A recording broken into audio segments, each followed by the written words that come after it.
tentang kunut NU dan Muhammadiyah. Bukan NU dan Muhammadiyah, beda kunut itu dari Imam Hanafi, Imam Malik, Imam Ahmad, Imam Syafi'i memang udah beda. Yang beda itu bukan NU sama Muhammadiyah, bukan. Muhammadiyah nggak pernah buat nggak kunut, NU juga nggak pernah buat kunut. Nah, gitu. Dari dulunya udah beda. Jadi perbedaannya begini sebenarnya. Pernah datang suku Zawwan dan suku Ri'il menghadap Nabi. Mereka bercerita bahwa kampung mereka diserang musuh, dirampok. Mereka datang untuk meminta bantuan kepada Rasulullah. Bala bantuan. Maka dikirimlah 60 orang yang semuanya hafiz Quran.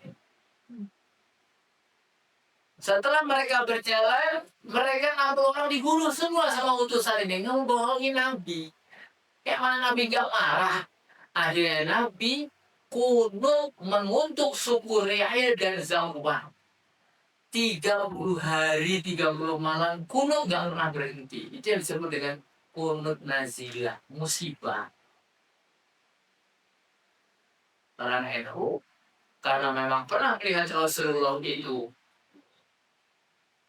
pernah kunut,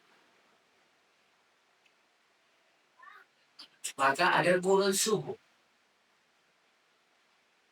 Muhammadiyah nanti kalau ada musibah baru kita kunut, bukan cuma subuh. 5 waktu kita kunut. Jumatan kunut.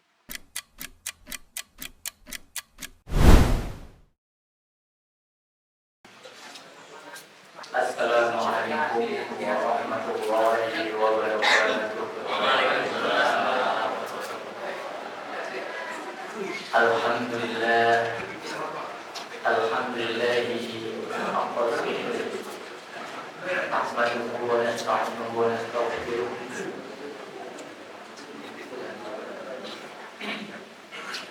Wa na'udzu billahi min shururi anfusina ومن سيئات أعمالنا من يهد الله فلا مضل له ومن يضلل فلا هادي له أشهد أن لا إله إلا الله وحده لا شريك له وأشهد أن محمدا عبده ورسوله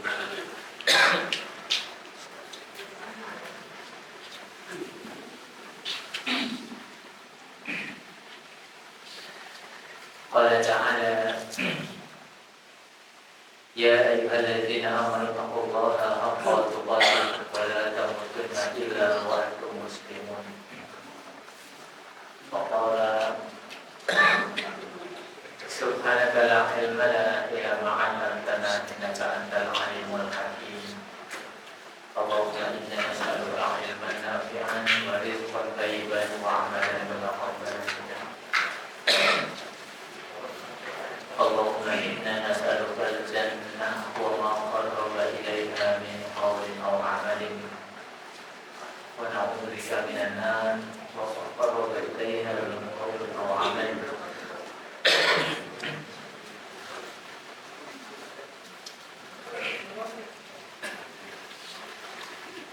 Puji syukur kehadirat Allah Subhanahu wa ta'ala atas segala limpahan karunia dan nikmat-Nya kepada kita. Alhamdulillah Allah pilihkan jalan hidayah, hidayatul Islam, jalan taufik,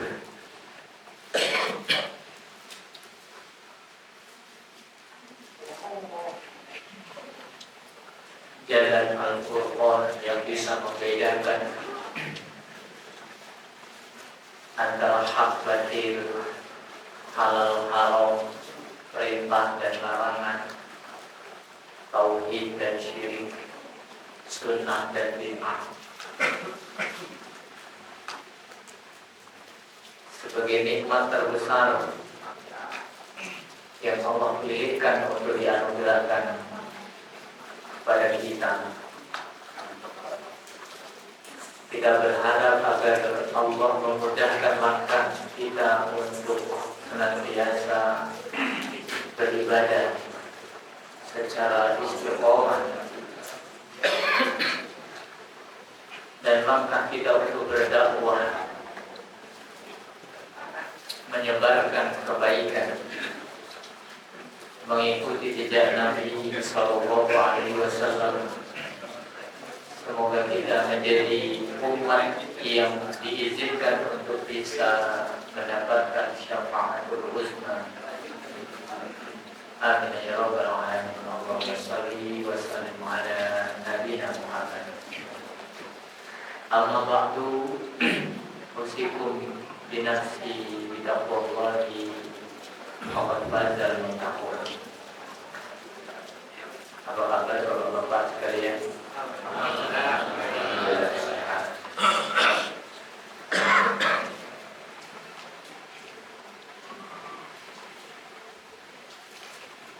Sebagai pembuka kajian kita pada malam hari ini, saya akan membacakan sebuah ayat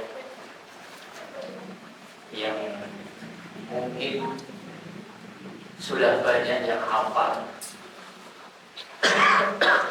Surat Al-Mulk ayat 10. A'udzu billahi minasy syaithanir rajim. Wa qalu law kunna nasma'u aw na'qilu ma kunna fi ashabis sa'ir.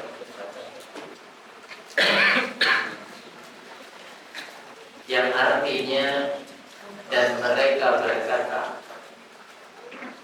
seandainya dulu kami mempergunakan pendengaran kami dan akal kami, maka kami tidak akan sampai masuk kecemplung neraka sa'ir.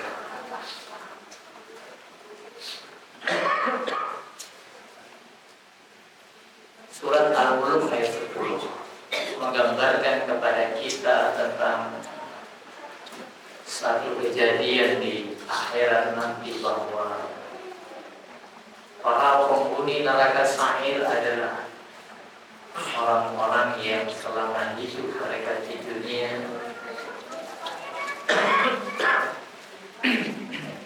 tidak mempergunakan pendengaran dan akal mereka.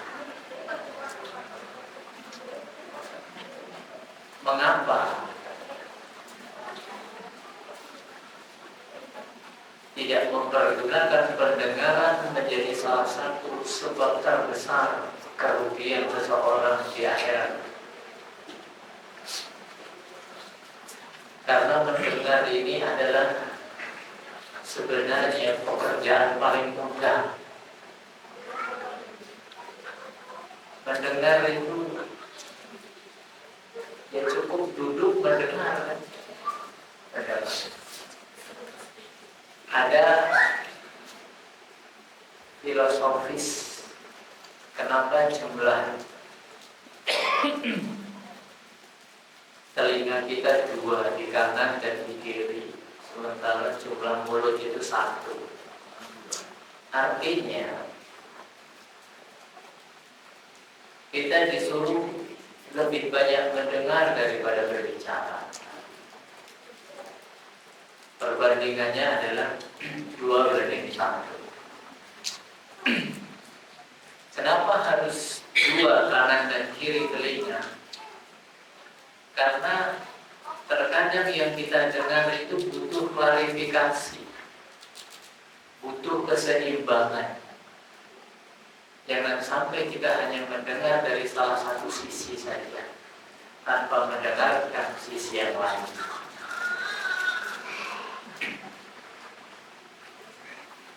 Betapa banyak seseorang salah dalam menghukum, menjustifikasi, membuat stigma, membuat pernyataan yang ternyata salah karena hanya mendengarkan satu sisi saja, tidak dari dua belah pihak. Dan pendengaran ini merupakan panca indera yang pertama kali Allah aktifkan dan terakhir kali Allah matikan. Inna akhrajnakum min butuni ummahatikum la ta'lamuna syai'an summa ja'alnakum sam'a wal absar wal fu'ada la'allakum tashkurun. Kami telah mengeluarkan kalian dari perut ibu kalian tidak mengerti apa-apa. Kemudian kami jadikan pendengaran, penglihatan dan hati agar kalian bersyukur. Maka marilah kita menjadi pendengar-pendengar yang baik. Sami'na, kami mendengar, wa ata'na, dan kami taat. Mendapat pahala dalam Islam itu mudah sebenarnya. Cukup duduk mendengarkan, makan roti, minum air zam-zam, dapat pahala, didoakan oleh para malaikat. Dan yang terpenting nanti kita tidak menyesal. Wa qalu law kunna nasma'u, yang pertama itu nasma'u, kami mau mendengar. Yang kedua au nakilu, menggunakan akal pikiran. Setelah kita selesai membicarakan masalah takdir,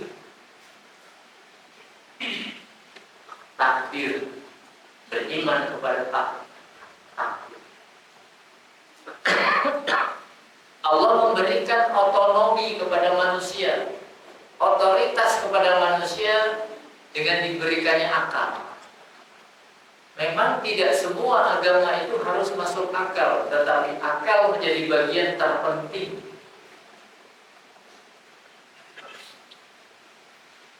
Ada seorang ulama yang bernama Abid Al-Jabiri. Abid Al-Jabiri mengklasifikasikan untuk memahami dinul Islam itu menggunakan 3 komponen yang tidak boleh terpisahkan. Yang pertama, bayan. Bayan ini wahyu, Al-Quran, kitabullah. Yang kedua, wa may yantiqu 'anil hawa in huwa illa wahyun yuha, yakni hadis sunnah.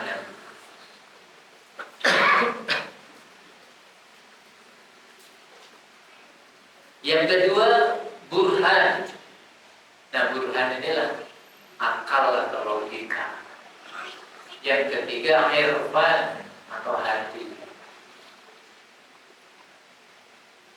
Akal untuk menimbang ini benar atau salah, hati irfan untuk menimbang ini baik atau buruk. Akal benar atau salah, hati baik atau buruk. Tentu benar dan salah atau baik dan buruk ini juga harus ditimbang dengan wahyu. Karena kita dapati di masyarakat ada orang yang mengatakan ini baik, padahal wahyu mengatakan tidak baik. Begitu pula sebaliknya, orang-orang mengatakan itu tidak baik, tetapi wahyu mengatakan itu baik. Apa contohnya? Wahyu, ayat atau hadis mengatakan itu tidak baik, tetapi manusia memandangnya baik. Jadi relatif. Contohnya,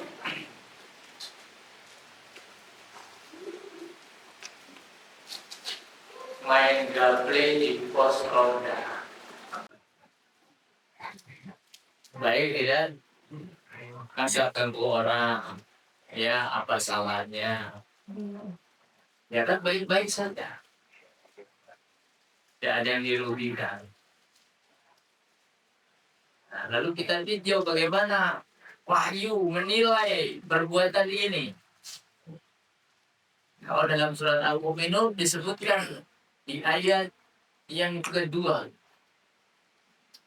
ayat ketiga, alladzina hum 'anil lahwi mu'ridun. Apa itu? Dan orang-orang yang meninggalkan perkara yang sia-sia. Ya sia-sia. Sebaiknya ditinggalkan. Kan nggak pakai duit, nggak pakai judi lah, iya, tapi justru itu sia-sia. Teplak, tahu-tahu yang 12 malam. Ada yang belum sholat bisa menjadi sebab besok sholat subuhnya kesiangan. Nah,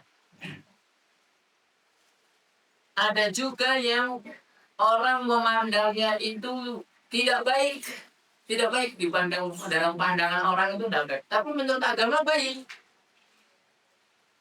Menurut agama baik. Contohnya apa? Poligami misalnya.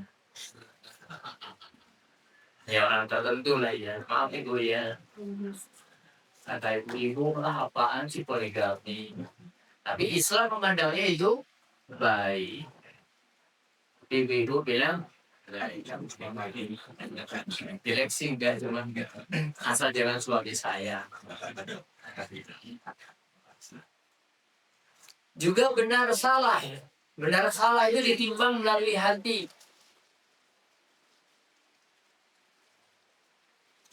Saya pernah lihat orang berantem, Pak. Yang satu bilang melihara jenggot kayak kambing. Yang dibilang seperti itu nggak terima. Daripada kamu nggak punya jenggot kayak anjing. Ribut di Masjid Anur itu di Lang Papua. Padahal dua-duanya ya bukan kambing, bukan tapi manusia. Cuma bedanya satu bersifat, satu tidak. Karena apa? Yang satu merasa benar. Ya, merasa benar. Sehingga menyalahkan yang lain. Saya ini kenal dengan Menteri Kehutanan Raja Juli Antoni itu, Pak. Saya dulu sama-sama di PM, dulu ya ada Ikatan Remaja Muhammadiyah. Dia lahir di Riau. 3 tahun lebih tua beliau daripada saya. Kemarin ketemu di Solo, dia bilang gini, saya jarang ketemu orang Muhammadiyah itu jenggotan. Kamu kok jenggotan kan? Pada saat jenggotan, dia bilang gitu. Iya, ya bercanda lah ya. Dia itu bilang Muhammadiyah itu memahami Islam itu bukan hanya ritual, tapi bagaimana kerja nyata. Kerja nyata.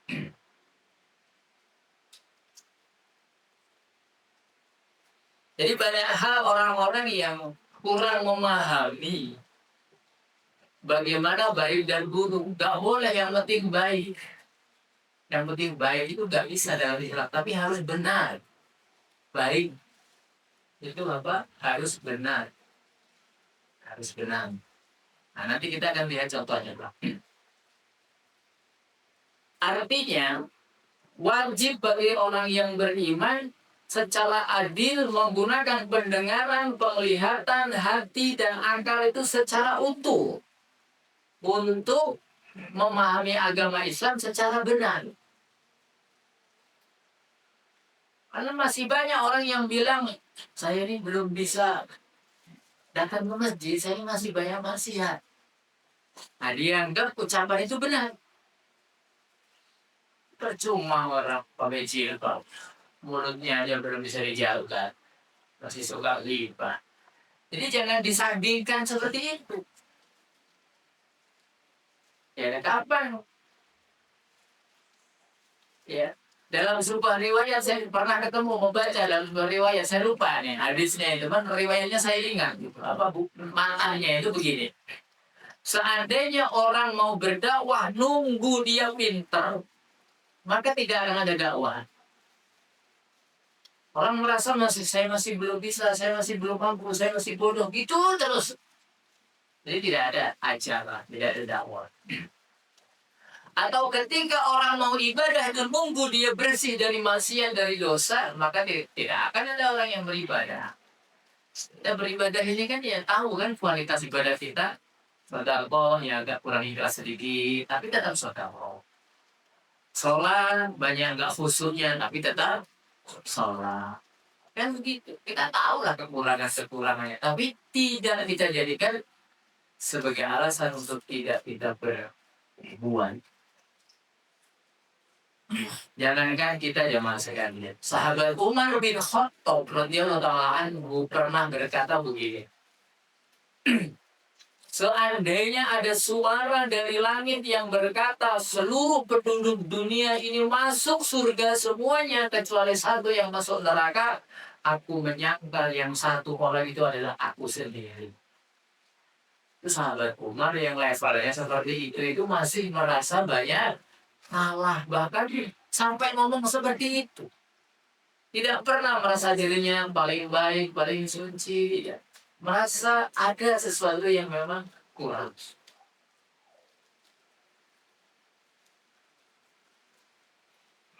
Nah, maka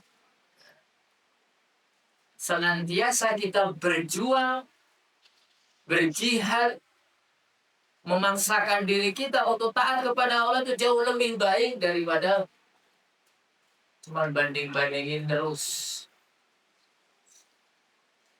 Itu Pak Haji rajin sholat ke masjid terus, jamaah tak pernah ketinggal, tapi masih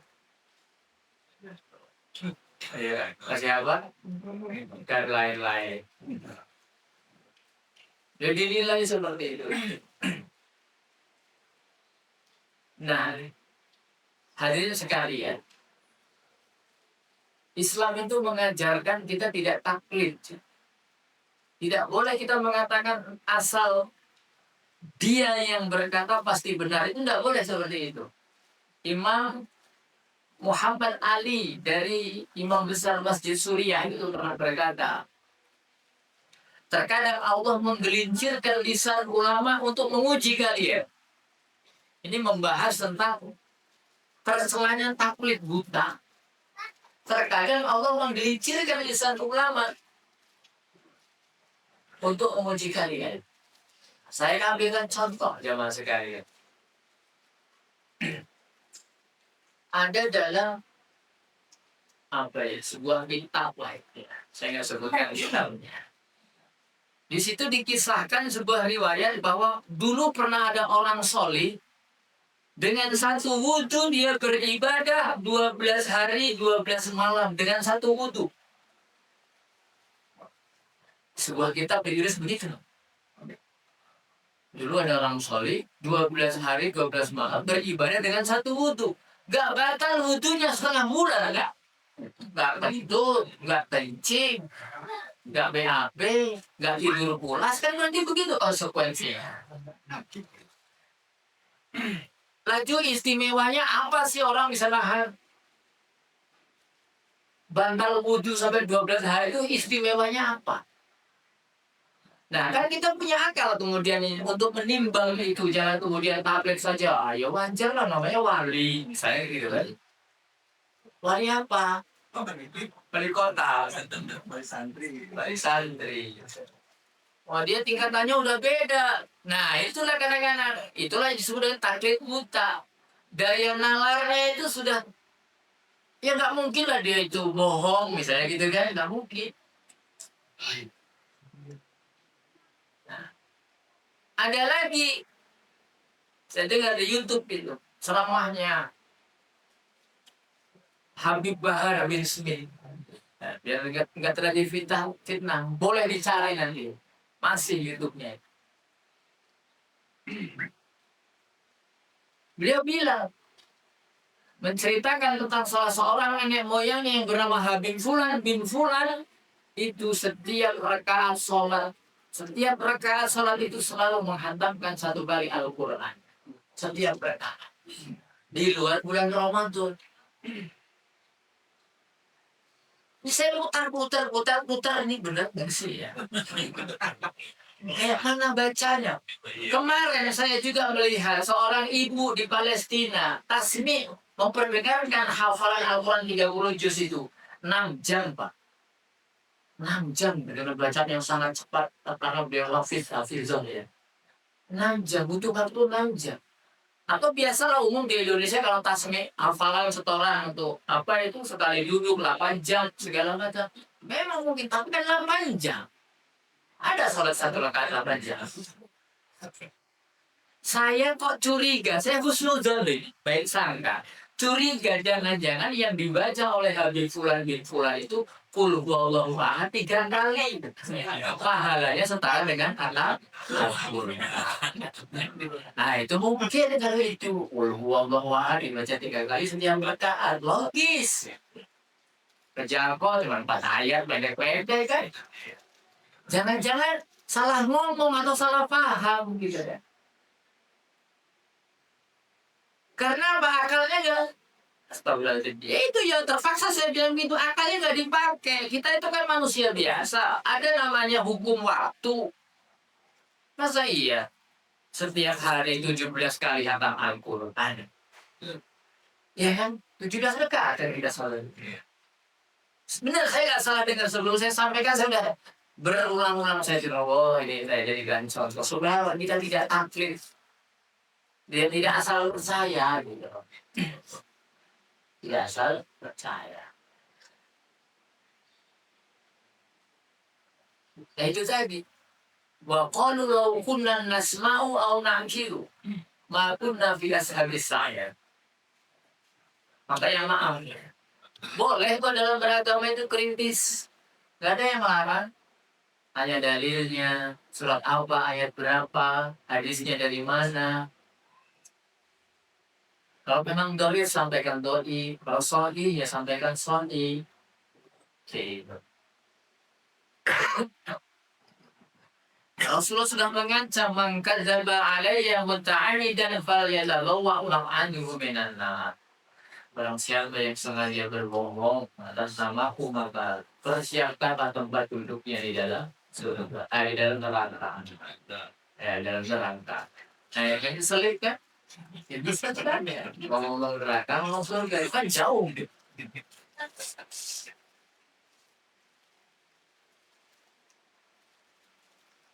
Nah, di dalam surat Al-Baqarah ayat 166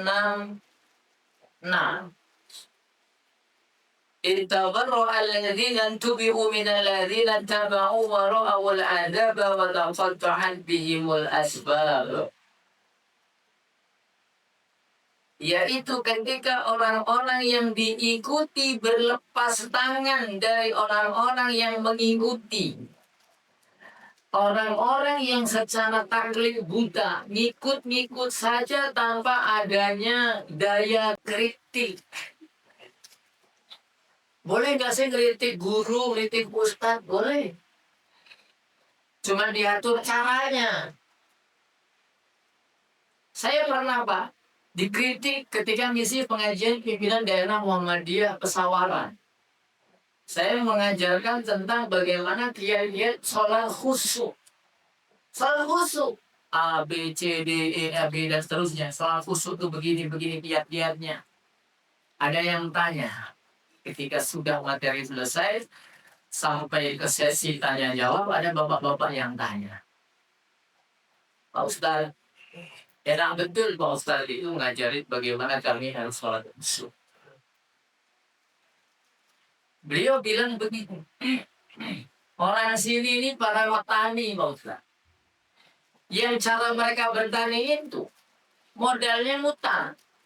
Kalau mau ngolah tanah, mereka pinjam dulu uang. Mau membajak tanah, mau menanam benih. Mereka nggak punya uang, akhirnya pinjamlah uang. Saya mau tanya Ustaz, bagaimana caranya orang khusyuk sholat kalau punya utang? Nah, kan?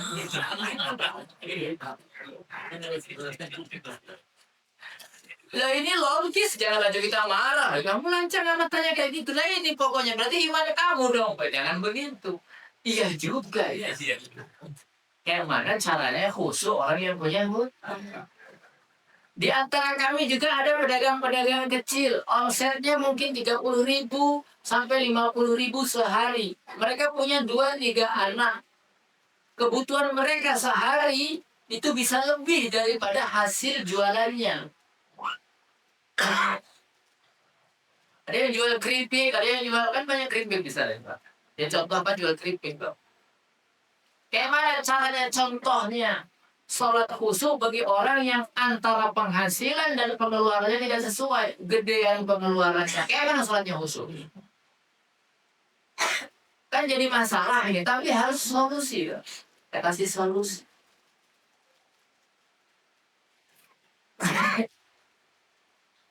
Maka saya sampaikan perkataan sahabat Ali bin Abi Thalib radhiyallahu ta'ala anhu.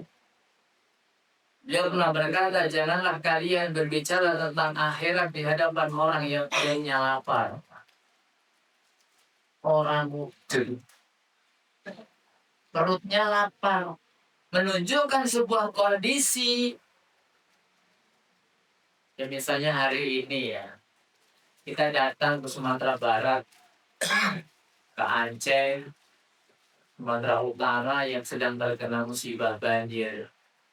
Kita kumpulkan orang, kita bacakan qala Allahu ta'ala fi kitabil karim. Qala Rasulullah sallallahu alaihi wasallam. Mereka belum mandi. Mereka kelaparan, mereka kehausan. Ya kan? Apa nggak bisa ditimpuk sama kayu gelondongan kira-kira? Saya itu dia. Maka baik benar apa baik buruk salah benar tadi cara juga terlaksana.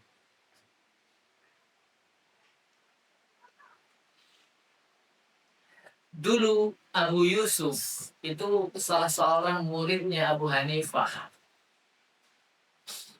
Itu pernah menyampaikan sebuah hadis sahih yang belum pernah didengar oleh Abu Hanifah. Yakni tentang menggosok jari-jari, menyela jari-jari ketika berwudu. Abu Hanifah itu punya pendapat tidak menyela-nyela jari kaki dan jari tangan kalau wudu. Abu Yusuf dia sampaikan bahwa hadis ini saya ambil dari si fulan sampai kepada Rasulullah Shallallahu Alaihi Wasallam. Saya percaya dengan orang-orang yang meriwayatkan hadis ini. Apa jawaban Abu Yusuf? Kalau begitu, itu mazhabku. Ketika sudah clear and clean bahwa ini benar terbukti dari Rasulullah, tanpa gengsi, Abu Hanifah menyatakan bahwa itu mazhabku. Artinya apa? Kalau memang otentik, benar yang kamu sampaikan, ya berarti secara jujur saja. Itu mungkin apa tidak banyak alasan, tidak gengsi, meskipun muridnya yang bertanya.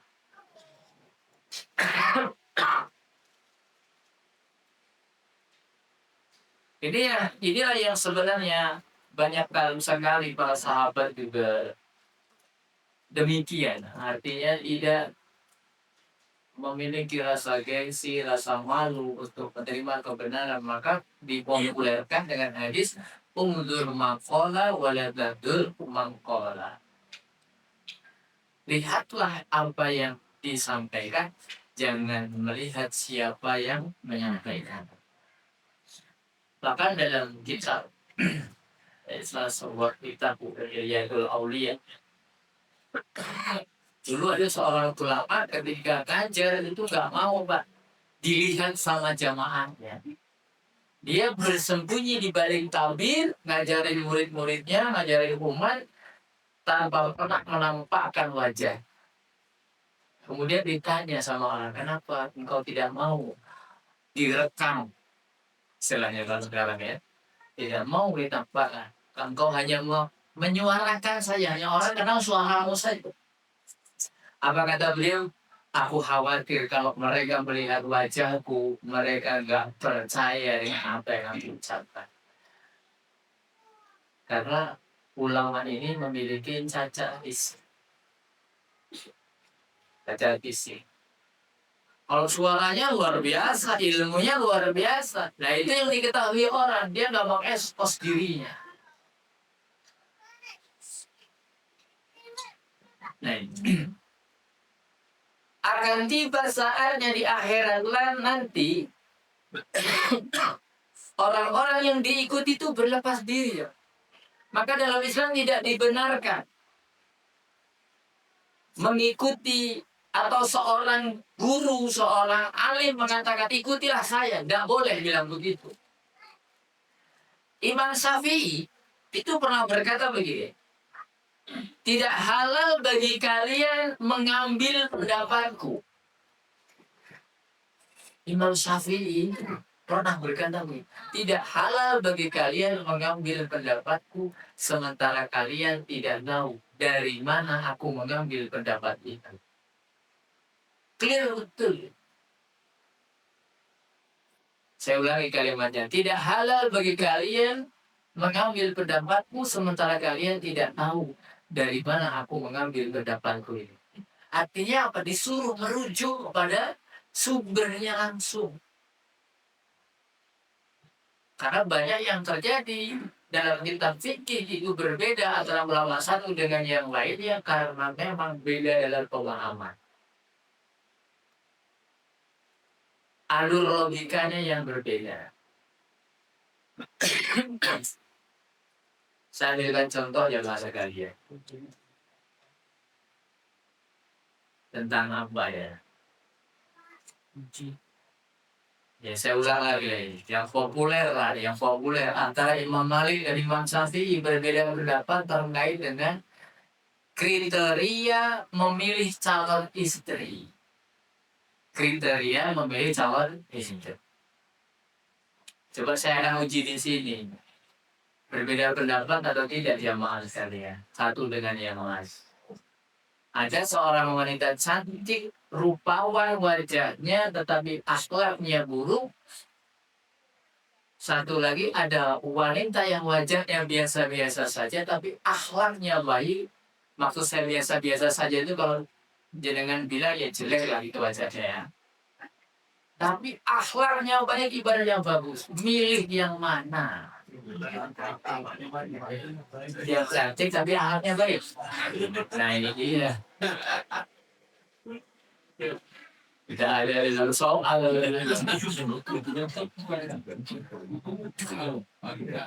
Kita betul ini pilihannya itu. Imam Malik memilih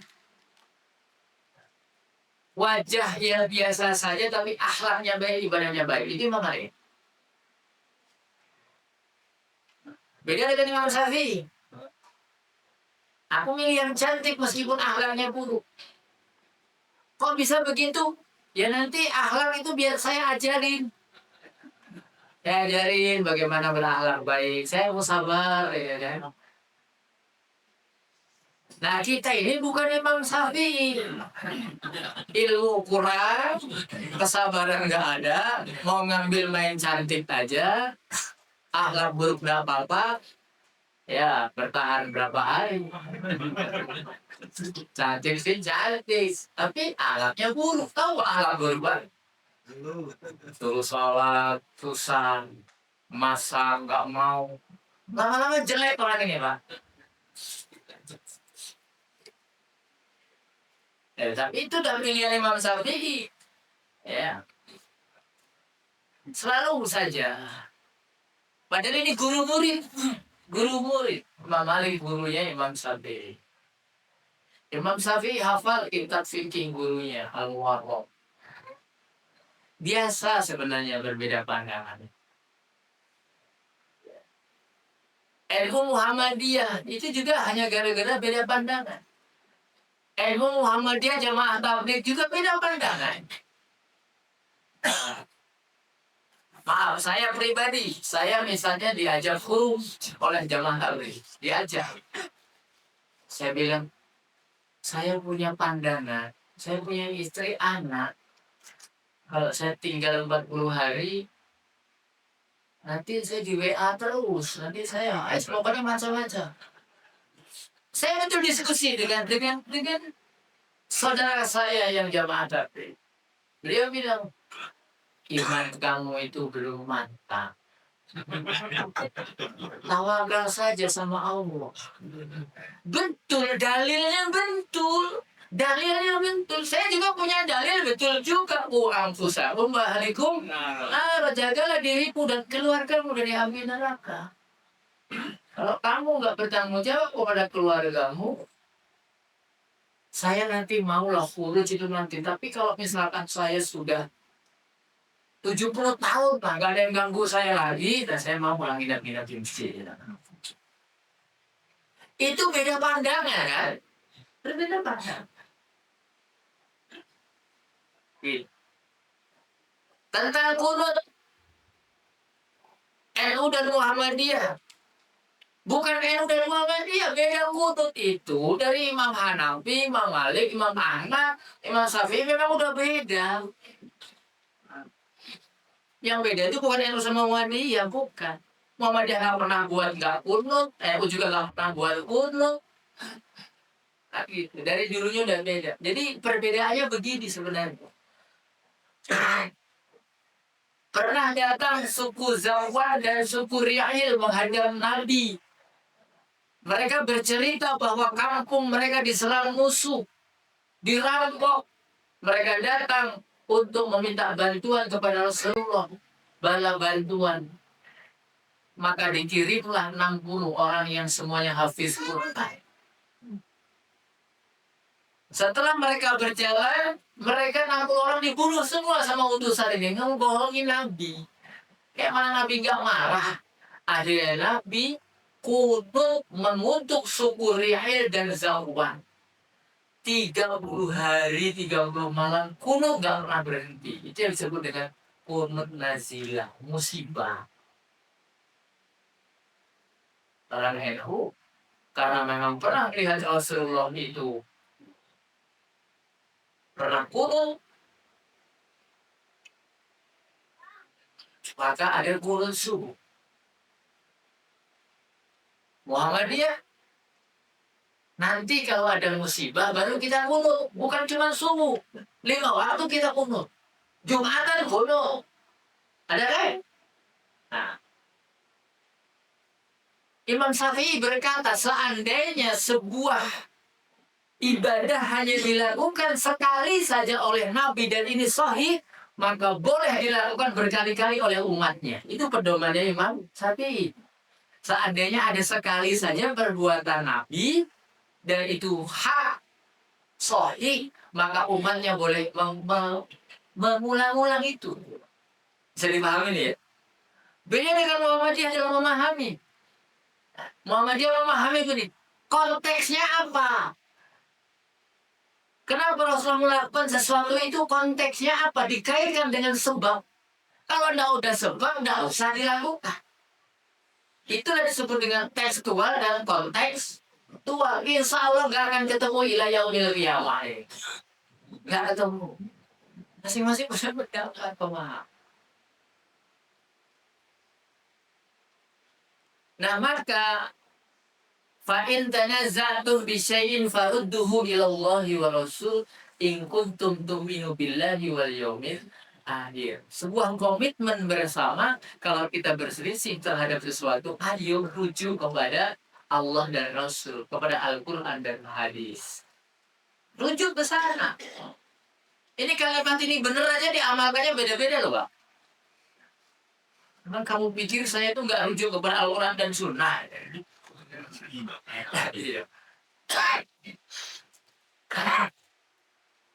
Coba. Abdullah bin Amr dan Abdullah bin Abbas, ya. Ibnu Abbas dan Ibnu Abbas dan Ibnu Umar itu pernah Pak, berjalan dan sering mereka sebaya CS lah gitu kemana-mana bareng. Pernah melewati satu tempat yang ketika melewati satu tempat itu misalnya di perempatan atau di persimpangan gitu, Abdullah bin Umar ini selalu minta berhenti dan nengok kanan, udah itu jalan lagi. Abdullah ibnu Abbas sekali dua kali nggak curiga, tapi kok berkali-kali, kemudian ditanya, "Wahai ibnu Umar, enggak, saya mau nanya sebenarnya itu kenapa setiap kali saya sama kamu lewat sini kamu minta berhenti dulu, cuma nengok kanan udah itu jalan lagi. Kamu pengen lihat apa sebenarnya?" Gitu loh. Apa jawaban Ibnu Umar?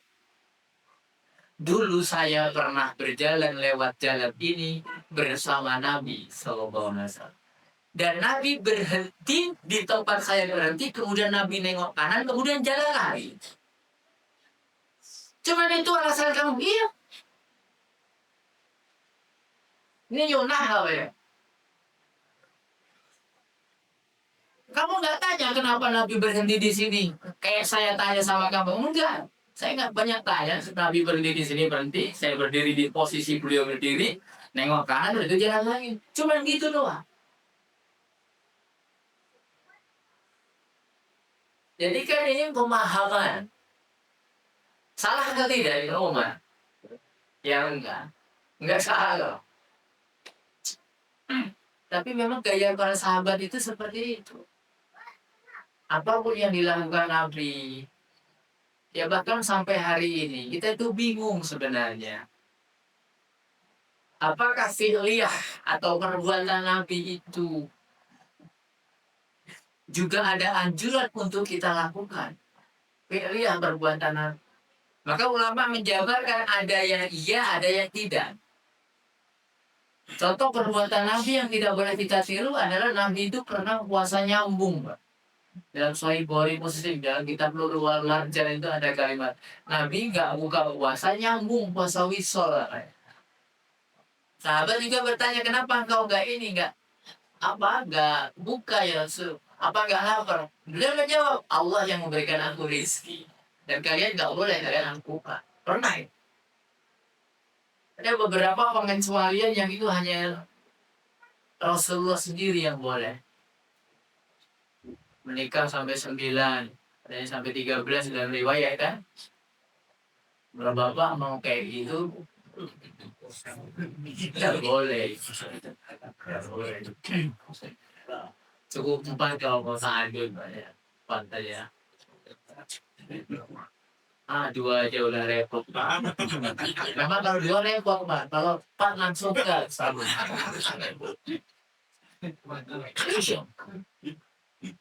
Jangan dengerin ya Bu ya. Ini apa ya? Ini aja. Intermezzo. Karena kalau meja kakinya 2, Pak, susah kita. Satu kalau kakinya Pak, antung ya. Itu kalau meja. Saya kan buka meja. Ya, saya pernah membaca pengalaman orang yang punya istri dua. Katanya begini, kalau istri cuma 2 itu bakal ribut terus. Kenapa? Cemburu. Tapi kalau istrinya langsung 4, katanya lembut manis. Mereka itu bukan cemburu tapi berlomba-lomba. Menservis suaminya. 1 guru, 1 dokter. Ngalamun jangan tangan-tangan Pak. 1 koki pintar masak. 1 pintar bisnis. 4 pas kan. Suaminya apa ya? Koordinator.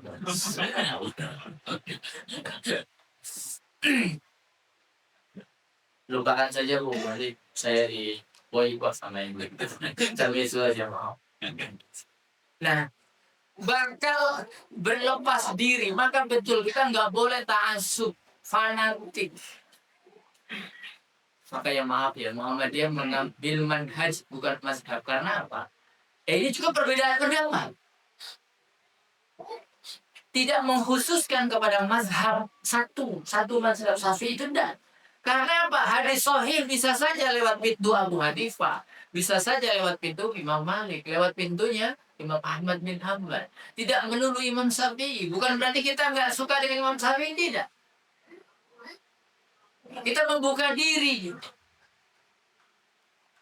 Mungkin di awal-awal dakwah, ya, ayolah kita belajar fikih Imam Syafi'i dulu. Mau salah banyak-banyak mazhab. Contoh masalah wudhu saya. Ya, wudhu. Yang disebut dengan lamas tumun nisa. Imam Syafi'i mengatakan batal wudhu ketika menyentuh perempuan. Baik mahram ataupun ghairu mahram. Tidak boleh. Tapi Imam Abu Hanifah lah yang disebut dengan aula masdu'ul nisa. Di situ adalah berhubungan suami istri. Bukan cuma sekedar menyentuh, tetapi berhubungan. Maka kalau cuma bersentuhan ini tidak batal. Imam Malik beda lagi, bersentuhan dengan seorang wanita dengan syahwat baru batal. Kalau nggak dengan syahwat tidak batal. Dengan syahwat. Berarti yang jadi masalah syahwat menurut Imam Malik. Syahwatnya itu. Hari ini, Pak, ada laki-laki itu syahwatnya sama laki-laki. Batal udah butuhnya kalau dia pegangan tangan. Sambil pandang-pandangan gitu. Laki-laki sama laki-laki ada yang sudah perempuan dengan perempuan syahwat. Ya batal. Kalau Imam Malik.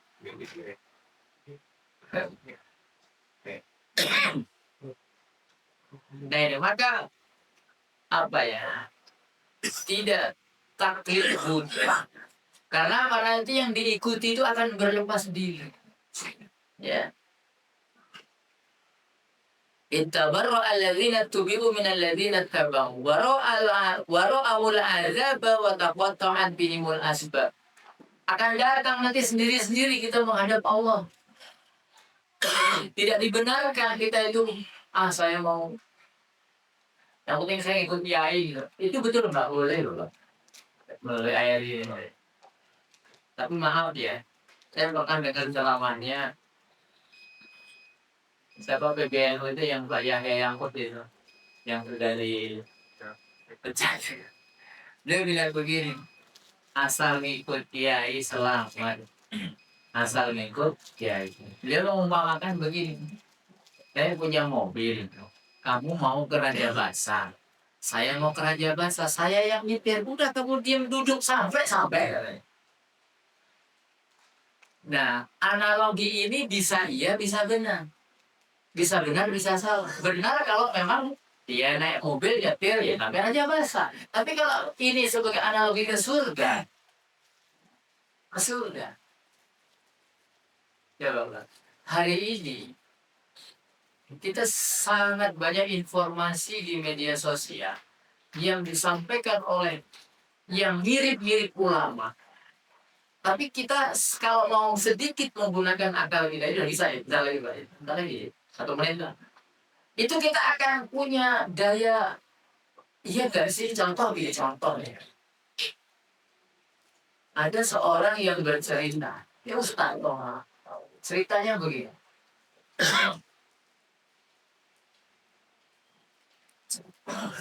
Rukun Islam itu ada 6. Syahadat, sholat, zakat, puasa, haji. Yang ke-6, memuliakan tanah Tarim yang ada di Yaman. Seluruh laki-laki dan perempuan Yaman yang ditarik, besar kecil semuanya waliullah. Nah itu disampaikan di hadapan halayak. Maka maaf di acara penyebab Jadi qadarullah ya contohnya di PWNU itu Bu NU itu kenapa? Karena satunya pro Nahdlatul, yang satunya kontra Nahdlatul. Pecahnya gara-gara itu, Pak. Kita sedang bercerita, kita cuma melihat nonton. Untung di Muhammadiyah itu gak ada tradisi cium tangan bolak-balik gitu ya, Pak. Nggak ada. Cuma nonton aja. Itulah ketika fanatisme itu luar biasa. Nah, maka kultur atau tradisi kultus seperti ini ya Mas, itu luar biasa.